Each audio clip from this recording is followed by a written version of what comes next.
Karena dana antara itu $400 juta itu memang bermanfaat menambah maskapai Garuda Group, baik Garuda maupun Citylink. Udah, Bos. Lalu sekarang aja, Bos, sebelum di ini yang soal juta ya. Ini banyak nih. Nah, kasihan ya teman-teman lain ingin bertanya.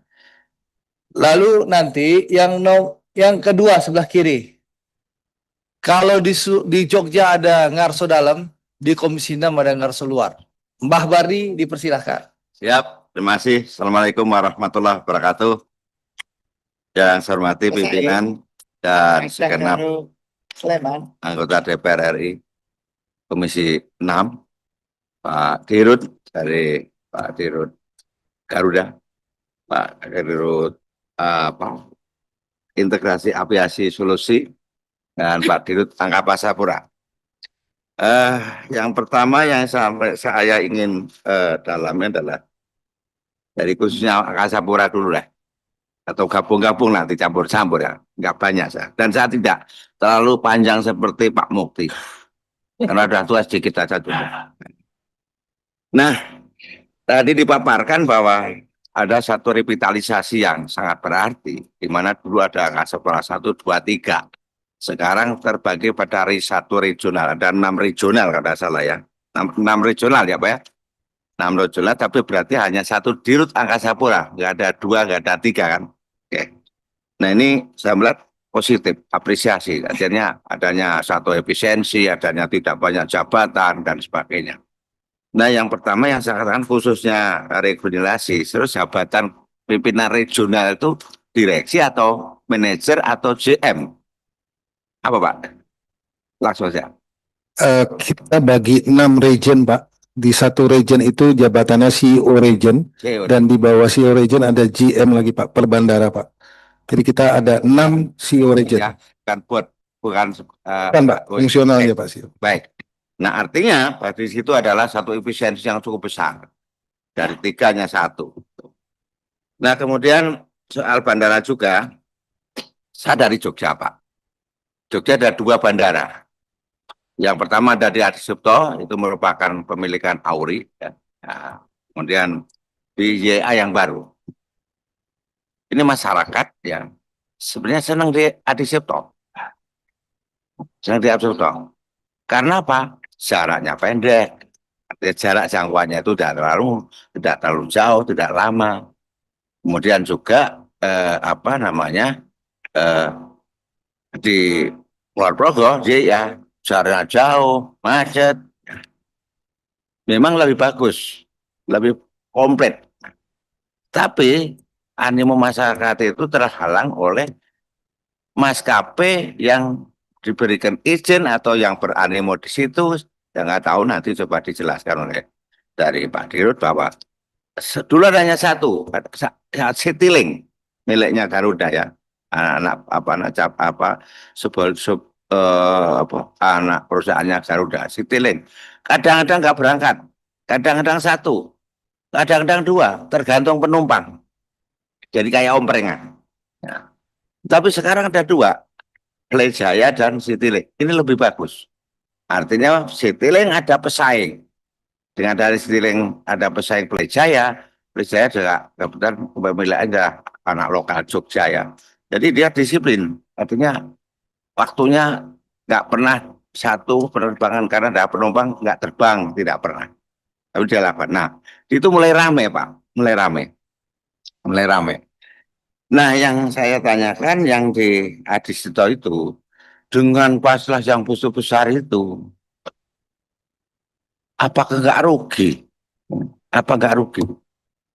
Dan bentuk apa optimalisasi daripada ruangan yang luas yang dulunya sekian penerbangan sekarang hanya 4 atau ya enggak 6 sekarang 6 penerbangan dari SDM-nya, kemudian dari maintenance bangunannya atau ruang kapasitasnya itu jauh mana? Apakah nggak rugi? Kemudian apakah tidak mungkin ditambah ataupun ditambah satu penerbangan, artinya bisa mungkin tidak hanya 6, mungkin 9 atau berapa, sehingga apa? Dia layak pemanfaatan potensi daripada bandara tersebut ya. Karena itu sudah ada dampak ekosistemnya. Kalau dulu namanya taksi banyak, portir banyak, makanan banyak. Sekarang restoran nggak ada lagi. Semua tutup semua. Kenapa? Lari ke Kulon Progo. Oke. Ini mohon nanti Bapak tahu semua persoalan di ADS itu sejauh mana. Sebenarnya seperti apa yang diinginkan itu. Ya. Kemudian yang Kulon Progo YA. Memang sekarang baru proses dibangunkan jalan tol. Tapi ya jalan tol kapan selesai tergantung juga PMN karena yang ini persoalan adalah BUMN. Itu iya macet apa maju enggak mundur tidak. Nah, apalagi di sana kan tanah-tanahnya udah pembebasan tanah cukup cukup enggak terlalu mudah. Nah, kalau itu jadi lumayan lah. Tapi sekarang sudah ada dibantu oleh KAI, yaitu dengan apa namanya kereta bandara itu sudah lumayan. Tapi tetap aja itu memakan waktu yang jauh lebih lama daripada kita KADS ya. Yang menjadi pertanyaan saya, YA itu atau Yogyakarta International Airport itu fakturnya cukup lengkap. Mungkin yang dimanfaatkan baru berapa persen. Mungkin kalau bayangan saya, perkiraan saya baru 40%. Masih ada 60%. Apalagi yang internasional. Itu sehariannya berapa? Nah, upaya apa yang dilakukan oleh Angkasa Pura untuk bisa memaksimalkan potensi yang dimiliki oleh infrastruktur yang ada di YIA itu? Mungkin jumlah penerbangannya, rutenya dan sebagainya. Sekarang ada, tapi nggak bisa maksimum. Contoh yang di lokal aja, yang namanya Jogja ke Samarinda hanya sekali. Yang mengambil rute luar negeri ke Malaysia, Penang, ke mana, itu hanya penerbangan satu. Padahal dan seharian sekali.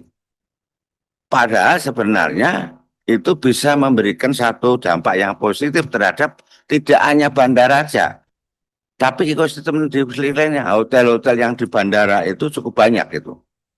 Itu setengah mati. Mati setengah mati ya mati suri, ya mati, ya hidup, tidak jelas. Nah sehingga apa? Akan punya dampak yang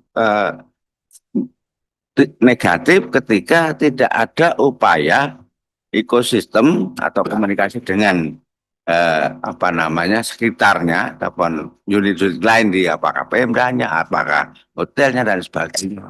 Nah ini sejauh mana lah posisi nasib Bandara YIA ini mau dibawa kemana? Apakah secita-cita dulu bahwa nanti ada yang direct dari luar negeri banyak, tidak hanya ada hanya ke Malaysia, tapi juga ada Singapura, tapi juga kemana-mana ada, sehingga destinasi wisata yang ada di daerah-daerah Yogyakarta bisa menjadi berkembang.